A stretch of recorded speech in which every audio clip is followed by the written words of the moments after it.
छोटे छोटे तरीके, छोटे छोटे घरदारी के सलीके, जिससे कि हमारी माँ की झलक नज़र आती है और देखने वाला हमारी माँ के तरीक़ों और सलीकों का अंदाज़ा लगाता है। हम सब ख़वातीन अपनी मदर से सबसे ज़्यादा ये तरीके और सलीके सीखते हैं, लेकिन कभी कभी हम अपनी ही हम एज अपने इर्द गिर्द के बहुत से लोगों से बहुत कुछ सीखते हैं। बिस्मिल्लाहिर्रहमानिर्रहीम, अस्सलाम वालेकुम। कैसे हैं आप सब लोग? आई होप आप सब ठीक होंगे और आपकी ईद उल अज़हा बहुत अच्छी गुजरी होगी। ईद पे मैं बहुत मसरूफ़ थी तो मैं कोई व्लॉग नहीं कर सकी, बट ईद के फ़ौरन बाद मैंने सोचा कि आपके साथ कुछ नई रूटीन शेयर की जाए। तो आज हम जिन टॉपिक पे बात करेंगे वही तरीका और सलीका है जिस पे हमेशा मैं बात करती हूँ और हमेशा मैं आपको समझाती हूँ कि छोटी छोटी बारीक चीज़ों का ख्याल रखें तो आपके बड़े बड़े प्रॉब्लम सॉर्ट आउट हो सकते हैं। घरदारी एक बहुत बड़ा टास्क है। हम बहुत इजीली कह लेते हैं कि फ़लाँ तो हाउस वाइफ है, लेकिन हाउस वाइफ होम मेकर जो है ना वो घर में बहुत मेन किरदार अदा कर रही होती है। सिर्फ एक होम मेकर के छोटी छोटी जो आदात हैं जो वो अपने बच्चों में, अपने घर के अफराद में ट्रांसफ़र करती है ना, उससे बहुत आसानियाँ हो जाती हैं। तो हमेशा कोशिश करें कि अपने बच्चों में ऐसी आदात आप डेवलप करने की कोशिश करें जो कि उनकी लाइफ टाइम काम आए। बेटा हो या बेटी, उसको तरीके और सलीके सिखाना माँ की या घर में हर फर्द की जिम्मेदारी है। हमारे माशरे में ना एक अलमिया ये भी है कि बेटियों को प्रेशराइज्ड किया जाता है या बेटियों को ही समझा जाता है कि घरदारी सिखानी है, बेटों को भी इसकी ज़रूरत होती है।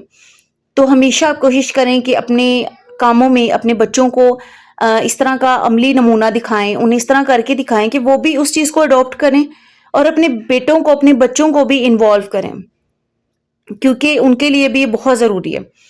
क्योंकि वही आपका बेटा कल को जब किसी का शौहर बनेगा और उसमें कोई तरीका सलीका नहीं है तो उसकी बीवी जितना मर्जी खप ले, जितना मर्जी वो घर में काम कर ले, वो कभी भी उस चीज़ को लेके नहीं चल सकते अपने साथ।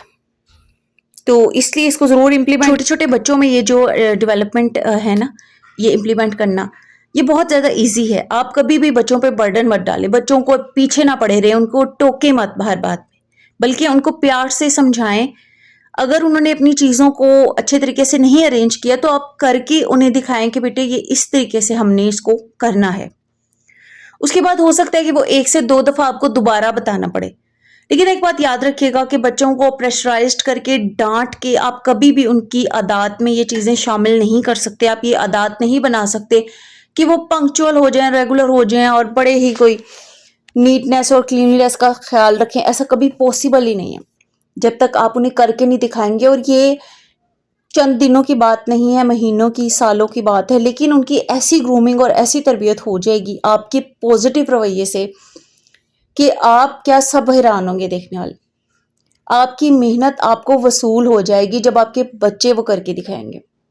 मैं कुछ लोगों को देखती हूँ कि वो बहुत ज़्यादा बच्चों को शाउट करते हैं, बच्चों को डांट के समझाने की कोशिश करते हैं, बिल्कुल ठीक तरीका नहीं है। प्यार मोहब्बत से सिखाई बच्चों को प्यार से समझाना चाहिए, असर भी करती है और उसका जो है ना वो ज़्यादा देर पा असरात भी रहते हैं।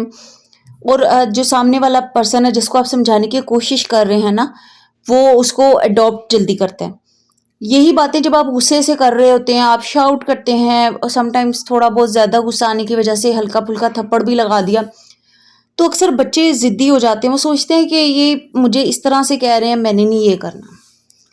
या अगर आपसे आप बड़े अफराद से भी मुखातिब हैं और आप उन्हें बार बार कह रहे हैं कि आपका टॉवल इधर पड़ा है, आपके हस्बैंड है, आपके भाई हैं, तो आप उसे बार बार टोक रहे हैं कि आपका टॉवल इधर पड़ा रहता है, आपका जूता इधर पड़ा है, पानी रूम में पानी वाला जूता लेके आ गया, कुछ भी, तो सामने वाला इंसान गुस्सा कर जाता है और वो फिर ये सोचता है कि मैं कर लूँगा जब मैंने करना होगा ये काम। तो हमेशा अपने आप को पॉजिटिव रखें। पॉजिटिव वे में बात करना आई थिंक ज़िंदगी में पॉजिटिविटी को ले आता है। दूसरों के साथ आपका जो पॉजिटिव रवैया है ना, वो आपकी अपनी ज़िंदगी में बहुत पॉजिटिविटी लेके आता है। आप सोचते हैं आप जो भी कर रहे हैं वो तो एक अलग मामला है, लेकिन खुश अखलाकी जो है वो बहुत अच्छी चीज़ है। खैर, मैं हमेशा आप लोगों को इस तरह की टिप्स एंड ट्रिक्स बताती हूँ जो आपके लिए हेल्पफुल हों।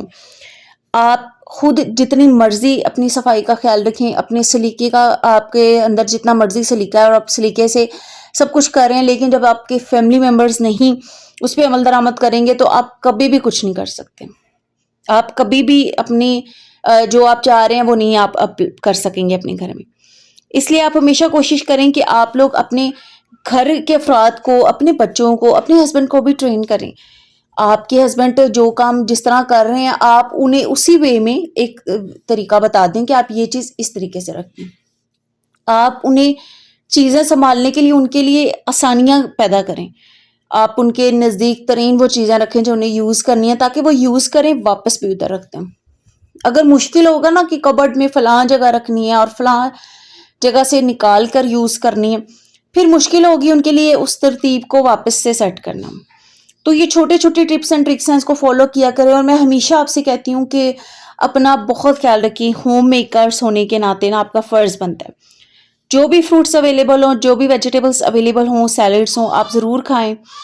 اور میں نے اپنے بچوں کے لیے اپنے لیے پلیٹر تیار کیا. آئی ہوپ آپ اپنا بہت خیال رکھیں. اپنی دعاؤں میں یاد رکھیے گا. اللہ حافظ.